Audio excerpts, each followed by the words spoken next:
If I had to pick one title to sum up everything wrong with Japanese gaming right now, that title would likely be any in the Hyperdimension Neptunia franchise. Sure, it might not sell the same amount of numbers as iconic mega blockbuster franchises such as Mario, Tetris, Pokemon, Call of Duty, Grand Theft Auto, Elder Scrolls, Halo, and more, but they keep pumping out Neptunia games as fast as, if not faster than, Ubisoft pumps out Assassin's Creed titles. And yet the games all seem to be the same thing each and every single time. Cheaply made, flimsy excuses for shoving fan service in your face that barely feature anything new or entertaining in the way of gameplay. Just recently, MegaDimension Neptunia V2 or 7, as you might interpret the numbering as, came out for the PlayStation 4, and later was ported over to the PC. Now, usually when games debut on next-gen consoles, you see graphical and gameplay improvements powered by the new technology of the newest console. Will this game feature them too, or will this game be the same as previous games? My hopes aren't high at all, especially considering how the packaging signals that this game's target audience is that one guy at college who was busted browsing not safe for class material with their laptop in the front row of class. And yes, this actually happened once, except without the busted part. But hey, considering this series gets rave reviews from Steam users, this game might actually be amazing, so let's play it. Now, Neptunia has much in common with other fanservice games that offer little in the way of gameplay. However, one thing that sets Neptunia apart is its premise. While other fanservice games have minimal premises, such as Senran Kagura's warring schools and Akaiba's trip vampires that need to be stripped to defeated, Neptunia is about console warfare but with anime girls, some are which are clearly underage, and with writing on the level of a YouTube collective trying to make a bad comedy sketch series. This means that the game has everything it needs to pander to those who love epic fourth wall jokes, hilarious puns, and epic hilarious references to video games, because references are jokes, right? Even the box art features this because, nothing says classic comedy like references, puns, and random access humor. The game features visual novel style cutscenes with 2D sprites on top of 2D backgrounds, and especially in action scenes, this fails to deliver the same impact as 3D scenes or even traditional 2D sprite based games that feature the action but with sprite animations. To make matters worse, not only is the voice acting terrible with no emotion whatsoever, but like past Neptunia titles, much of the dialogue feels as if it was intended to be screen capped and posted to Tumblr and image boards, just like how Undertale was written, except with full voice acting to maximize the awkwardness. And yes, this is really awkward, listening to these characters try to be dramatic and emotional while sounding like a Hot Topic scene girl. Anyone, please. Save us! Huh? Neptune, did you hear that? Oh, I knew I heard something earlier. Good work, Neptuner. Where's it coming from? This is gonna sound weird, but I think the voice came from inside this console. Oh!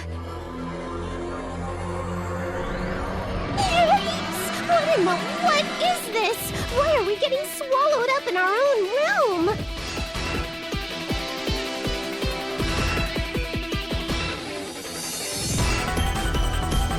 Oh no! What should we do? I can't move! Neptune! We're getting sucked in! Ah!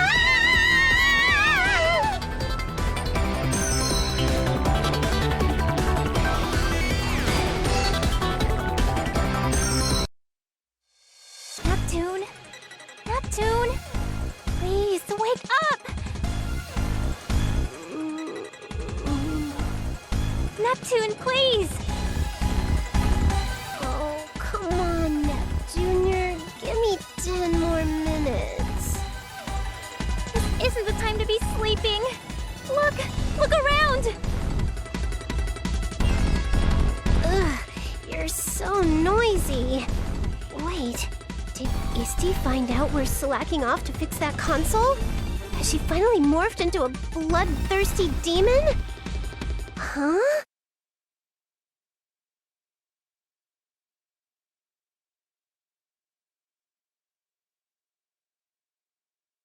Oh, right. This is just a dream. Okay, well then. Night, Nepgear. Turn the lights off on your way out, okay? Oh, it's not a dream, Neptune! Get up! No, this can't be possible. I mean, we were just in our room, right?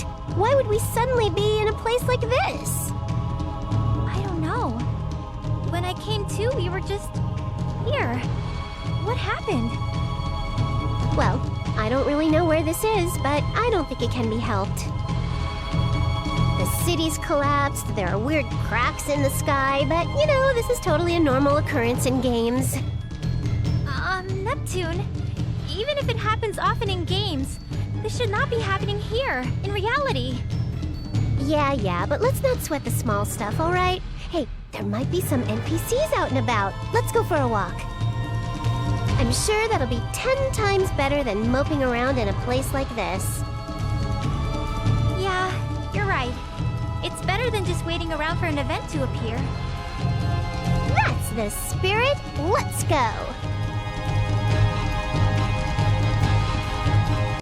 And of course, the game features heavily sexualized anime characters because you know what they say, sex sells. The game's characters are cardboard cutouts and serve only to spew jokes and references. But hey, they have big breasts, right?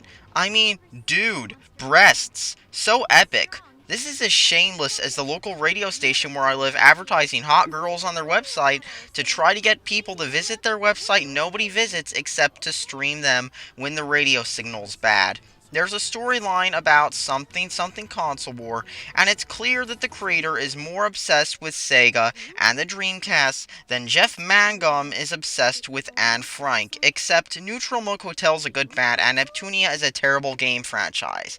The game takes the format of several chapters formatted as games, and in at least the first one it's clear that the creator really worships the Dreamcast, and that the writing is still terrible. But what about the gameplay? Well, with most games, this would be a priority. However, in Neptunia, you get the same exact gameplay as the last few games. Sure, you can now set an order for your characters to spawn the battlefield at, but the gameplay is that same battle system that mixes tactical RPG movement mechanics with Final Fantasy XII's open movement with the battle system that involves hitting buttons for specific attacks that can be spammed. It's the same exact one you've seen in other Neptunia games, and it's not fun nor satisfying, and it's made worse with the writing and voice acting and general aesthetic of the game, with you playing as a bunch of generic anime girls fighting enemies that are shameless copy-pastes of other video games enemies. I mean, it seems more like one of those DeviantArt mashups where they mash up everything with something that is totally out of place, like, Mugen. Yeah, that's what it kind of feels like, if you know what I mean. Graphically, despite being on the PlayStation 4 and recommending a GTX 960, 8 gigs of RAM, and a fast i5, the game doesn't look all that impressive. The game features the same anime-styled PS2 level graphics you've seen from past installments, and it's clear that CompileHeart isn't taking advantage of the PlayStation 4's advanced power, aside from adding bloom and effects that either feel straight out of an early 360 game when next-gen meant adding bloom effects, or like one of those mods for old video games that makes them look better by adding lots of bloom and other effects to it. This is despite having higher system requirements than Crysis, an old 2007 game that looks miles better than Neptunia despite being nearly 10 years old at this point. To make matters worse, the game has some serious optimization problems, and the game runs at a very inconsistent frame rate on my R9 380 4GB, even at the lower resolution I turned the game down to for easier editing. Despite this, the game looks on the level of a late PS2 or earlier PS3 game, and nowhere near the standards other developers have set for the PS4. Games like Doom 4, Advanced Warfare, and Battlefield 4 might wow you, but this feels dated and poorly optimized. It's like you could give the developers of this game a high-end workstation with 18 cores that costs as much as a car and has gigs and gigs of RAM, and yet they'd still make a PS2 level anime title, except probably even more poorly optimized and maybe with more stupid flashy effects over the poor graphics. Imagine if PC gamers in 2007 knew this was their future, that the future wouldn't wouldn't be more crises, but instead even more DRM, console ports, and lazy indie games. Did I mention that the game is not only loaded with DLC, but that it's day one disc lock DLC as well? It's disc lock content, and if you pay more for the game, you can buy it with all the packs that are already with the game, but locked away until you spend money on it. But hey, if you are only looking for generic anime girls, then this game has them. If your standards are so low to the point where the only thing you want in a video game are anime girls, then buy this game. Otherwise, skip this game and play a better role-playing game instead. Thanks for watching, and subscribe for more.